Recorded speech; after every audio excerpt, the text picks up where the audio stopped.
मैं इधर कहीं चला जाऊं, मैं हॉस्पिटल में चला जाऊं, मुझे अगर सिफारिश ना हो तो मैं आगे नहीं जा सकता। ये कैसा ला इलाहा इल्लल्लाह मोहम्मद रसूलुल्लाह पे बना पाकिस्तान है यार।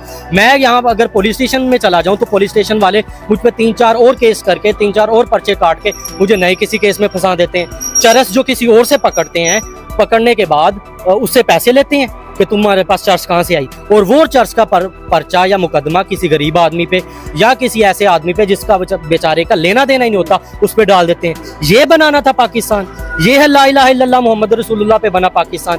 हिंदू अब वहाँ पे मेजोरिटी में है। अगर तो ये कह रहे थे कि नहीं इकट्ठे नहीं रह सकते, तो अब तो जुल्म होना चाहिए, मुसलमान तो खत्म होने जाने चाहिए। इंडिया में पाकिस्तान से ज्यादा मुसलमान है, कैसे रह रहे हैं वो? और कभी उन्होंने कहा हो कि पाकिस्तान आके हमें बचा लो, हम मर रहे हैं, हमारे साथ जुल्म हो रहा है, हमारे साथ गलत हो रहा है? नहीं, उल्टा वो जुर्रत से बात करते हैं सर। हमारी तरह बुज़दिल लोग नहीं है वो।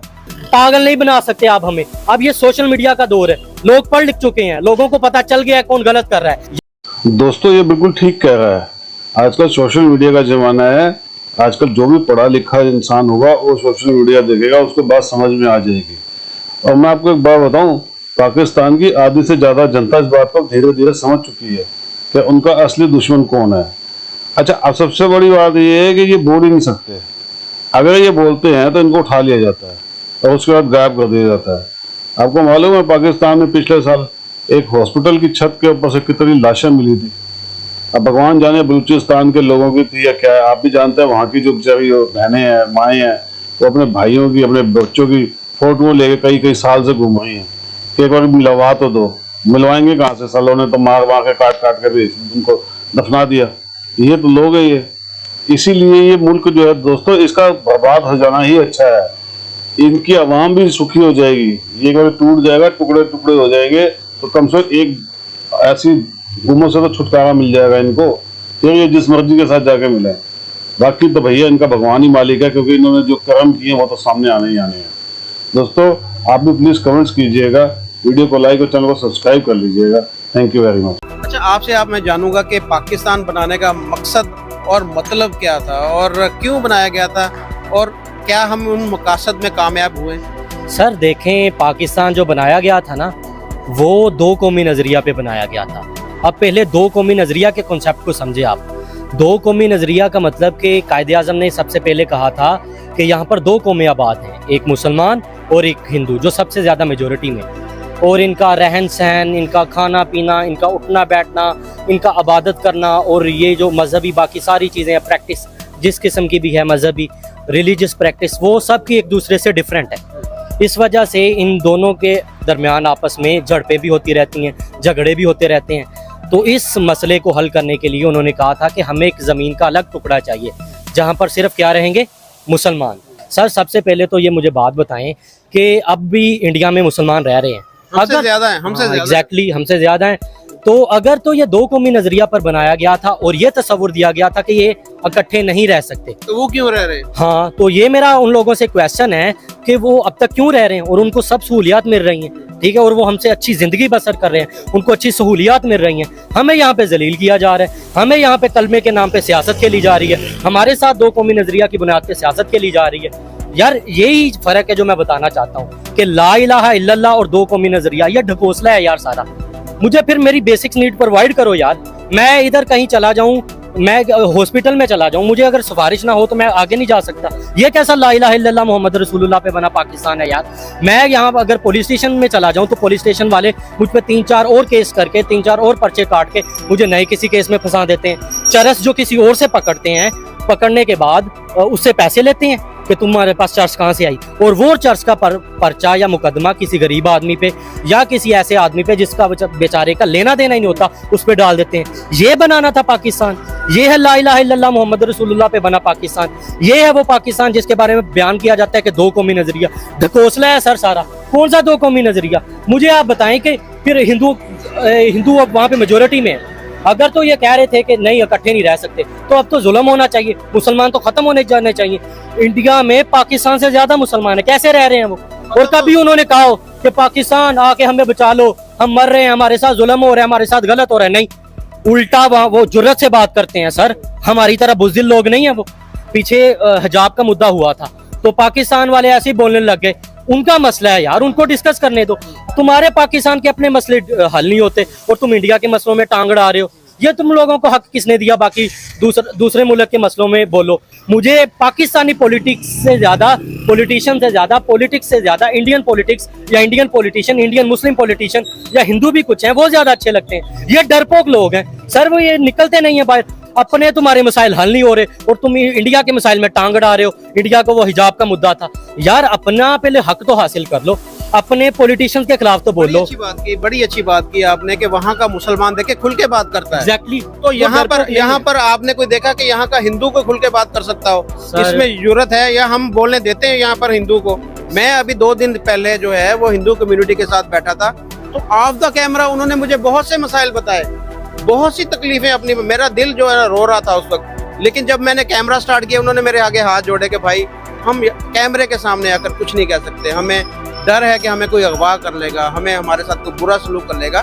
तो हमारे मुल्क का तो ये हाल है कि हम अपनी अकलीतों के साथ क्या सलूक करें, और उन्हें बोलने का हक भी नहीं है। तो यहाँ पर भी आज़ादी होनी चाहिए ना। अगर हम ये कहते हैं कि वहाँ पर मुसलमानों को आज़ादी है या आज़ादी और मिलनी चाहिए या उनके हकूक मिलने चाहिए।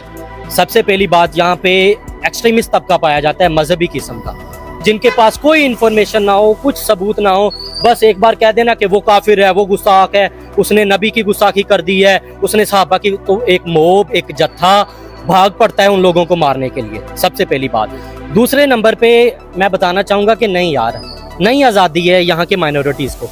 आपके साथ अभी आपने ये अपना पर्सनल एक्सपीरियंस बताया, चलो मुझे तो आप गलत कह सकते हैं, आपको तो नहीं ना गलत कह सकते।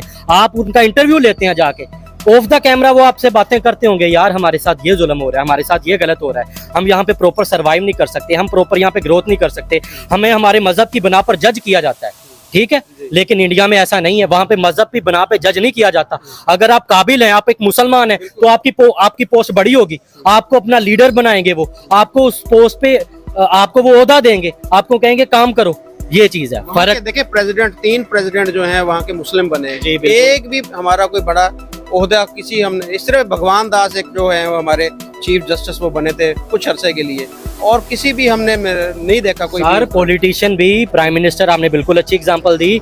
इसके अलावा जो भी कंट्रीब्यूट करता है ना, जो भी जिस काबिल होता है उसको वो ओहदा देते हैं, वो पोस्ट देते हैं। डॉक्टर अब्दुल कलाम देख लें, कितनी इज्जत से पुकारते हैं। क्या कभी उन्होंने मुसलमान होने पे उनको जज किया? किसी ने गाली निकाली? मैं इंस्टाग्राम पे पोस्ट देखता हूँ, उनकी इज्जत कर रहे होते हैं लोग, भगवान बोलते हैं, इज्जत देते हैं। मैंने इज्जत देते हुए देखा है, किसी को गाली निकालते हुए नहीं देखा। हिंदू इज्जत करते हैं उनकी, डॉक्टर अब्दुल कलाम की। और यहाँ की माइनॉरिटीज के साथ ऑफ द कैमरा आप बात करते हैं तो वो आपको सारे दुख तकलीफें परेशानी बताई जाएंगी इस मुल्क में, पाकिस्तान में, जो पाकिस्तान की माइनॉरिटीज फेस कर रहे हैं। लेकिन जब आप कहेंगे कि यही कैमरे के सामने बोल दो तो वो कहेगा यार ऐसा ना करो, मेरी जान का खतरा है। कोई भी एक्सट्रीमिस्ट उठ के सहाबा का कोई सो कॉल्ड आशिक, कोई नबी का सो कॉल्ड आशिक उठ के मुझे गोली मार देगा, कोई मोहबूब मुझ पे आके हावी हो जाएगी।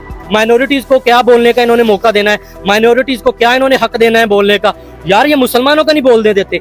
यार जड़ावाला के 2 वाक़े मैं एक्सप्लेन करना चाहूंगा। इन्होंने सिर्फ पूछा वो जो ईसाइयों के साथ गलत हुआ। सबसे पहले मैं पूछना चाहता हूं कि वो जो मोब थी, वो जो जत्था था जिन्होंने जाके उन ईसाइयों के घर तोड़े और उसके बाद उनके जो इबादत गाहें थी उनको तोड़ा, उनको इन्फॉर्मेशन किसने दी? उनको किसने एविडेंस दिए? किसने दिए? किसी अल्लाह ताला की तरफ से कोई वही आई थी? कोई एविडेंस नहीं था सर उनके पास, कोई वीडियो नहीं थी, कोई सबूत नहीं था। बात सुनी सुनाई बात पे चले गए यार, उनके घर तोड़ने, उनकी इबादत गाहों को नुकसान पहुंचाने, उनके सामान को बाहर फेंकने। एक बंदा यार, एक ईसाई खुद बेचारा बयान कर रहा है टिकटॉक के ऊपर, सोशल मीडिया के ऊपर। सोशल मीडिया तो नहीं ना झूठा हो सकता यार, टेलीविजन झूठा हो सकता है। आप कह सकते हो कि स्टेट के साथ वो लिंक करता है, स्टेट पैसे देती है, उसमें लफाफे होते हैं। सोशल मीडिया तो नहीं ना झूठ बोलता। सोशल मीडिया में मेरे जैसा एक आम बंदा मोबाइल लेके वीडियो बना रहा होता है और लाइव वीडियो चल रही होती, वो तो नहीं ना झूठी हो सकती यार।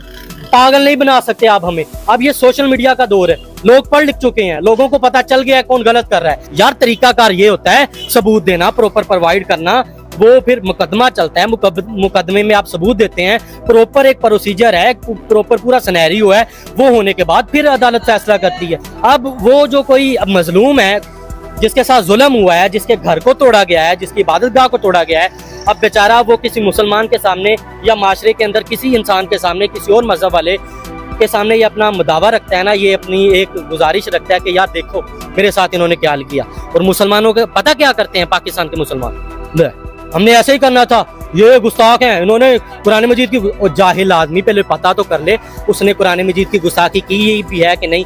सुनी सुनाई बात होता तुम जाहिलो यकीन कर लेते हो, ठीक है। तो पॉइंट नंबर 3 मेरा बताने का मकसद ये है कि यार चलो जो होना था हो गया, ठीक है। एक उनके साथ जुल्म हुआ बेचारों के साथ, अब जुल्म होने के बाद मजीद नमक छिड़क रहे हैं, ये तो चलो दूर की बात यार, बहुत बुरा हुआ यार आपके साथ, मुझे दिल से हमदर्दी का इजहार तो करें। हमदर्दी तो क्या करनी यार, ऊपर नमक छिड़क रहे हैं, ऊपर इस तरह की बातें कर रहे हैं, हम ऐसे ही करेंगे, हम गुस्ताखी कोई करके दिखाए, इस्लाम के बारे में नो कम्प्रोमाइज, इस्लाम पर हम समझौता नहीं कर सकते, ये इस्लाम को रिप्रेजेंट करेंगे। ये जाहिल लोग, ना पता होता है कि बात कहां से चली है, किसने की है, सुनी सुनाई बात पे मोब को लेके, जत्था लेके, पूरी गैदरिंग लेके उन बेचारों पे जुल्म करने चले गए यार।